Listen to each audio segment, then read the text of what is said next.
What's up, you guys? Welcome back to another episode of Sideline Thoughts. I'm Gio Galvez, always your host. And today's episode, like you see from the titles, what I've been working on, but what we've been watching all summer is the Euros, and we have finally reached the semifinal and final prediction. There's only one more episode left that I plan to do on this, and then obviously that is the final. So we're getting to the semi-final review. Um, not sure if you guys had the time to watch the games live in the semifinals, but first game Spain and France, great game, great game.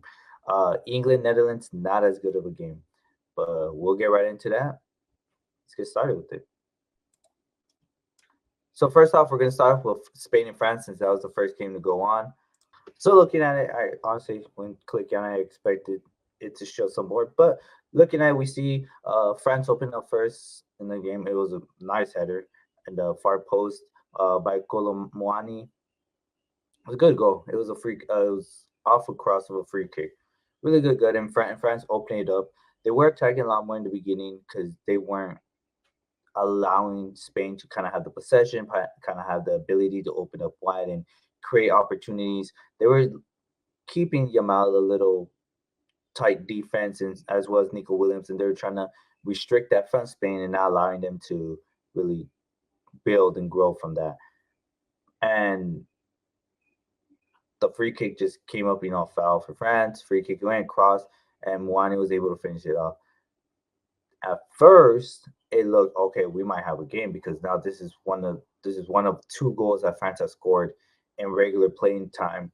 Well, actually, it's off a set piece, and was one of the two goals that France was actually able to score. That's not an own goal or a penalty, something like that.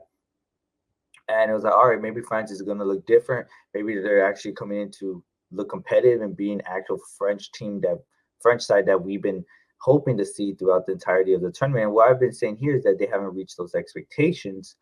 And a lot of players haven't really stepped up. And Mbappe is one of them. Griezmann, if you've had any expectation for Griezmann, he hasn't as much either. But we've seen other players in there, and they've been playing all right to the level that you would be expecting of them. But Muani again having another goal for France, being able to add it on, and it almost seemed like France might have a problem on their hands. Um, the first thing that became kind of obvious or clear, at least to me, right back Navas is playing in for Danny Carvajal because he got the red for the last game. So Navas has to play in there. Navas looked a bit slow. He didn't look all. I don't want to say he looked out of sorts because he didn't, but he didn't look all of confidence. He didn't look like he was really ready to be playing, even though I'm sure he got the call days before. Well, not the call, but he was told days before that he would be the starting right back for this game. And it looked like some things needed to be adjusted, and they were later on in the season. And then Spain ties it up with Lamine Yamal getting a beautiful goal in front of Rabiot where he fakes him to the right, cuts to the left, and shoots it with his left foot where it hits the post, just barely going over Magnum's hand and unable to reach it, hits the post and goes in. Beautiful goal. I think it's so poetic, or just, yeah, I guess you could say poetic that this kid is looking for a goal. He hasn't had a goal in the tournament, and he finally gets his first goal, and it's an iconic cut back to the left, shot across to the second post, and it's hit beautifully.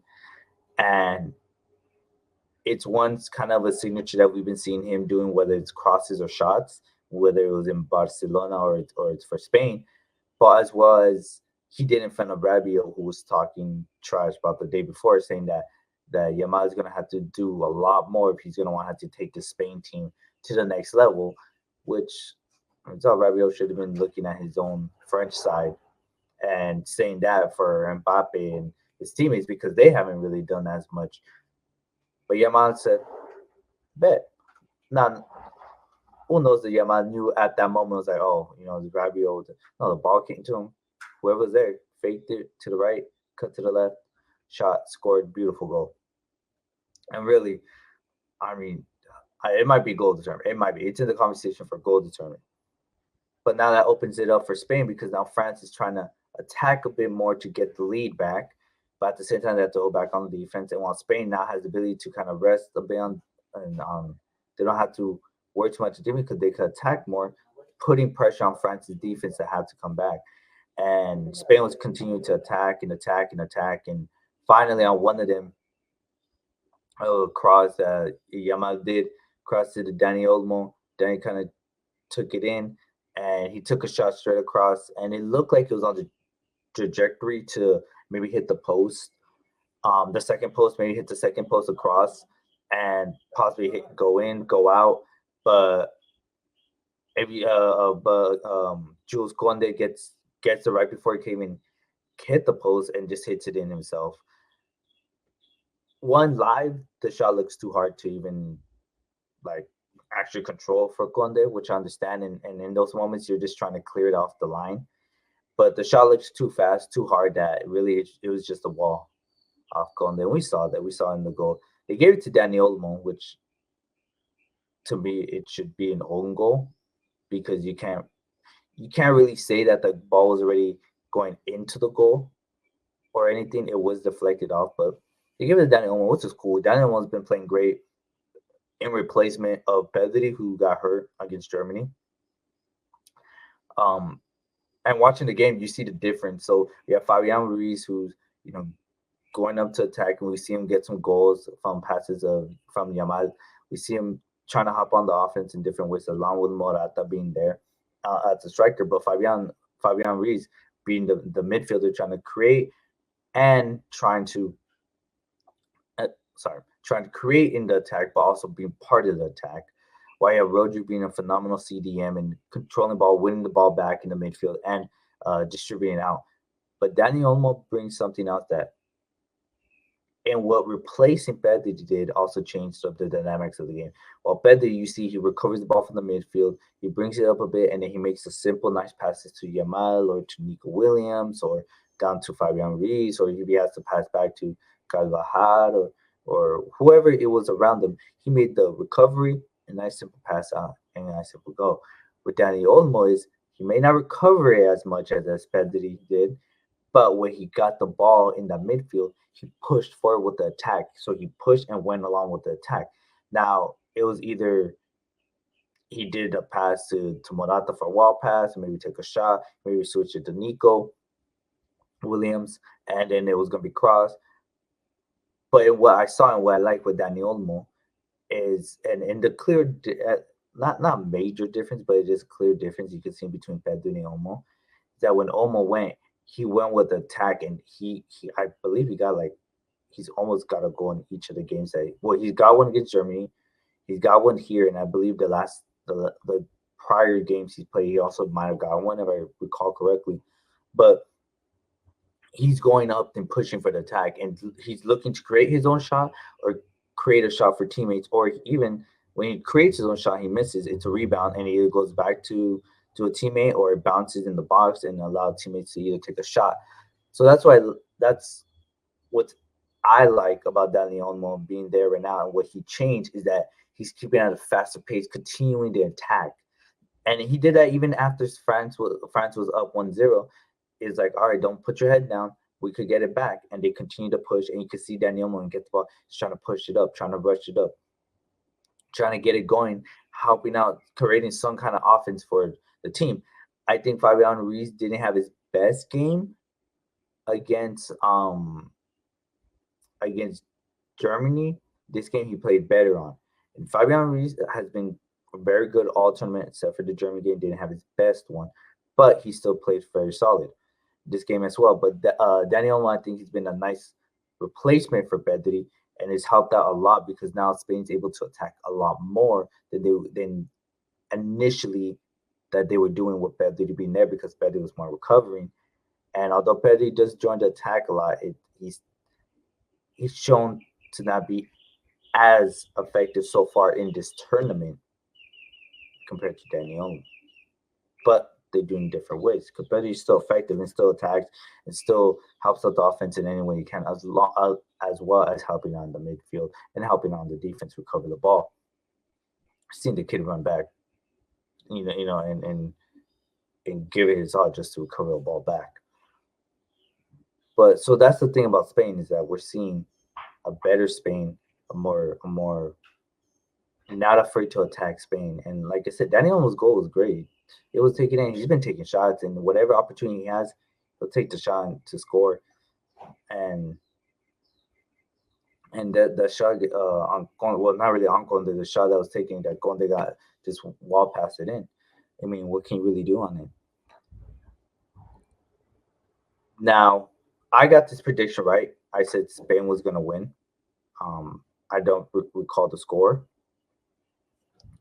but I did say Spain was going to win. I think I might have said like a 2-0, maybe a 3-1. I believe I said 2-0, 3-1. So I probably got the score wrong, but I did recall the right person. Sorry, did recall the right team to win.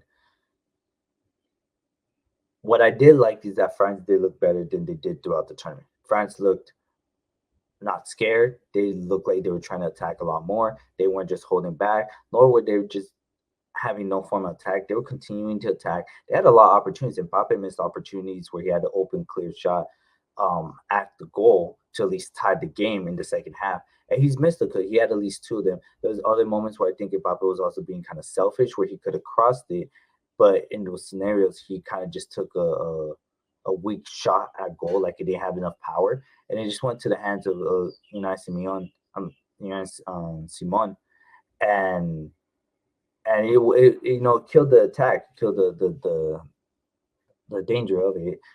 But Mbappe had his chances, and that was what different France that I think a lot of people were just wanting to see throughout this tournament was one that was one able to score, but two continue to attack, not look afraid. One still able to play and creating opportunities, creating chances, and that's what they did in this tournament. Well, not this summer, sorry. That's what they did in this game, and France looked really good, and I really thought that they were going to tie it on Spain.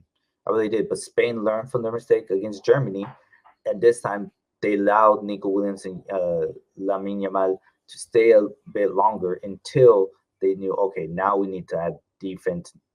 We don't need to attack as much. So then they made their subs that they needed. But yeah, this game was really good, really entertaining for a semifinal match. It was of the two, it was the most entertaining one. So that was the best part of that. Moving on, we're gonna go next to the Netherlands-England game, a game that I predicted the score was gonna be. I believe I predicted Netherlands was gonna win, so I got that wrong. But I predicted it 2-1 Netherlands or 1-0 Netherlands, and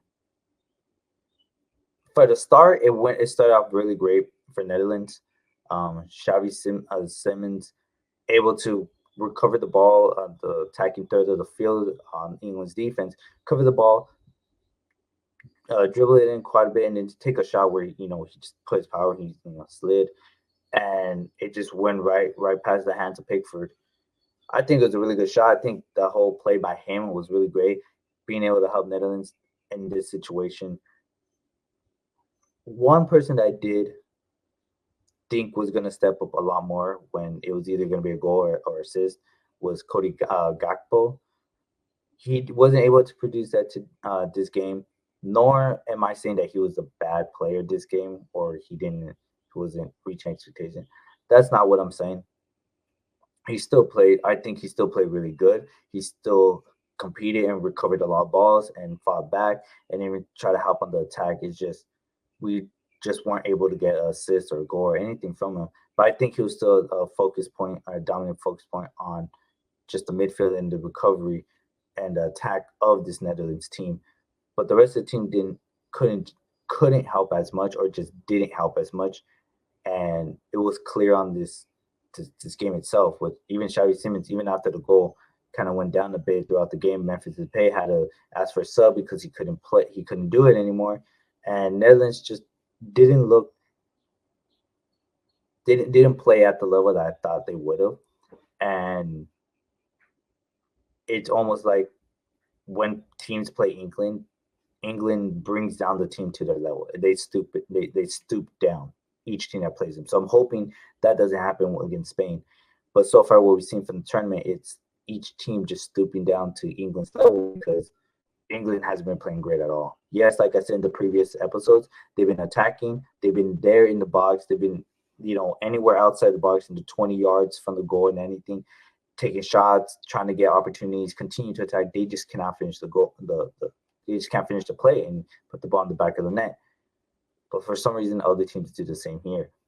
Right after Simmons' goal, Harry Kane gets a penalty because of a drive by Saka where the ball bounces in front of Harry Kane, and Harry Kane takes a shot which goes out of bounds, but Dumfries was right there and he got Harry Kane cleats up. He went cleats up on Harry Kane, shooting foot on his right foot. Gave the penalty and Harry Kane was able to score, which the keeper predicted correctly. It's literally like less than a second, split second, where if he had reacted just a slight split sec, half of a second quicker, he would have saved the penalty. He got the side and his hand was like this close from saving it. So that was always good. And then the game itself was, I want to say, not well. Truth is, it wasn't as entertaining. Not just the entertaining aspect, just watching both teams continue to attack, unable to finish chances. But even during the attack, a lot of times it seemed a bit sloppy from both sides, in my opinion. Both sides looked sloppy in whether they were going the cross for the shot or even going down the middle and trying to drive it in. They're losing the balls a bit too easy, in my opinion.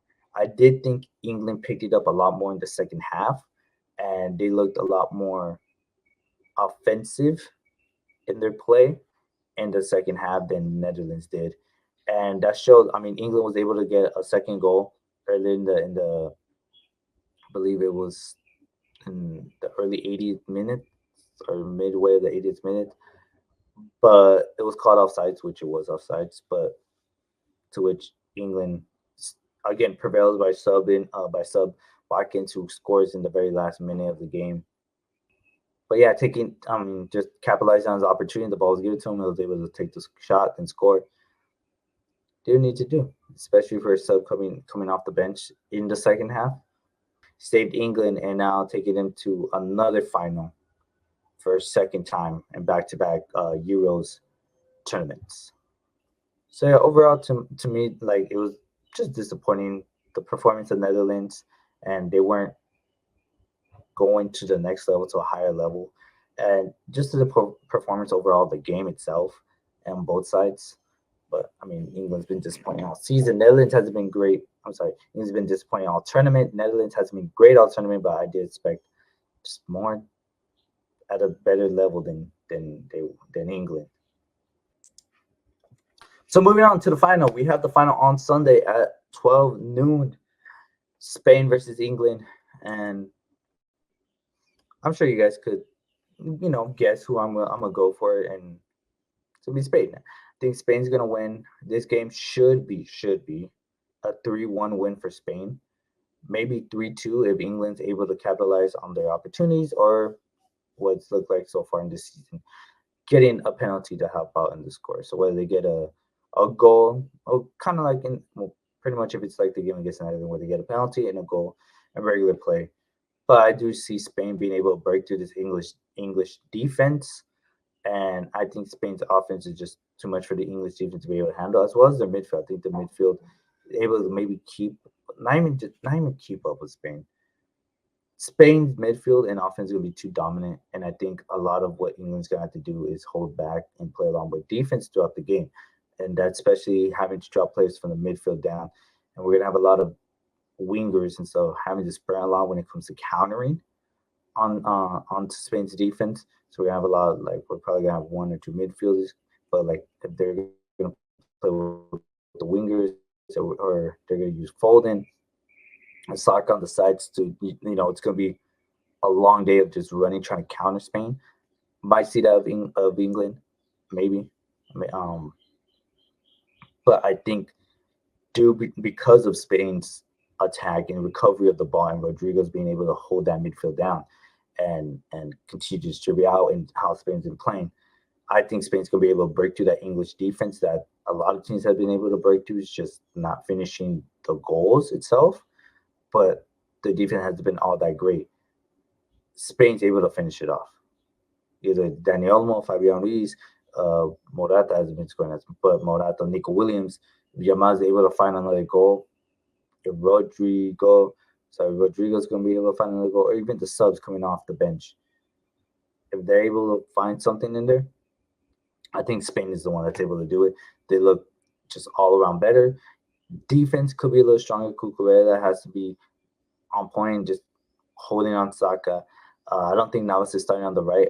Danny Carvajal should be coming back, so if he's going to be able to hold down Foden, I think Foden's going to be a little too quick because I think Danny Carvajal is still going a little slow, but he's still a very good defender right now at his age and the opportunity of being able to play that. So that's kind of it for me on the prediction. I think it's going to be Spain beating England. The trophy's not going home. England lose a second Euros final. My predictions. So hopefully I'm right. But yeah, guys. Well, short episode. But yeah, guys. Copa America semifinal final prediction episode is going to be coming up. That one as well. So keep an eye out for it. And yeah, guys. Thanks again for watching. Andrew Galvez and Silent Thoughts. See you guys next time.